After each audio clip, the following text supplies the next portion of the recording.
Moi, c'est Tevi et elle, c'est Abitami. Nous allons vous expliquer le projet d'expérimentation que nous avons fait sur les bactéries magnétotactiques. Alors, elle va commencer à vous donner une petite explication sur ces bactéries. Les bactéries magnétotactiques sont des bactéries qui se déplacent le long des lignes du champ magnétique, comme vous voyez ici. Elles se déplacent ainsi pour trouver un milieu micro-aérophile. Donc, l'espèce de bactérie magnétotactique que nous avons utilisée pour notre expérience s'appelle Magnetococcus SPMC1.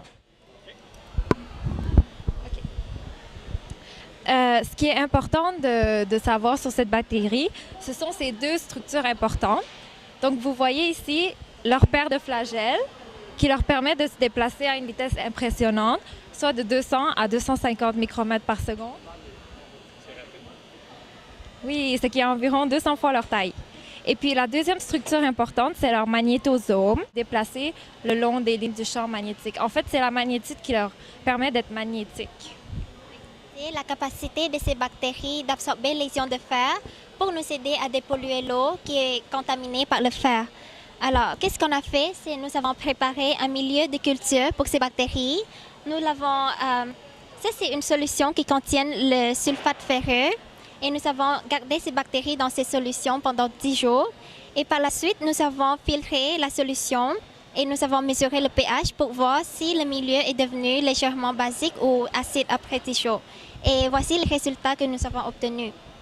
OK, bon, vous pouvez voir ici sur ce tableau que, avec cet histogramme, je veux dire, que le pH a augmenté de 0,775 unités de pH. Donc, la solution est devenue basique. Et puis ici, on a un tableau qui représente la croissance des bactéries pendant les 10 jours. Donc, la concentration est passée de 48 000 le premier jour à 10 millions de bactéries par millilitre à la 10e journée. Donc, elles ont eu une très bonne croissance. Utiliser cette machine qui est un microscope optique qui est relié à une caméra de photo qui est lui relié à l'ordinateur. Et nous avons observé par le champ magnétique. Ça veut dire qu'elles ont sûrement assimilé les ions de fer pour former les magnétites. Alors, finalement, ça prouve que notre expérience a marché, qu'on peut utiliser ces bactéries magnétotactiques pour dépolluer l'eau qui est contaminée par le fer. Okay. On sait déjà qu'on va faire sur ces bactéries tout de suite. Et ensuite, nous avons contacté plusieurs chercheurs. Et c'est la Polytechnique qui nous a aidés dans cette expérience. Je m'appelle Abitami Yogeswaran. Et moi, c'est Tevi Chan. Nous sommes des élèves de secondaire 5. Faisant un projet d'expérimentation sur les bactéries magnétotactiques.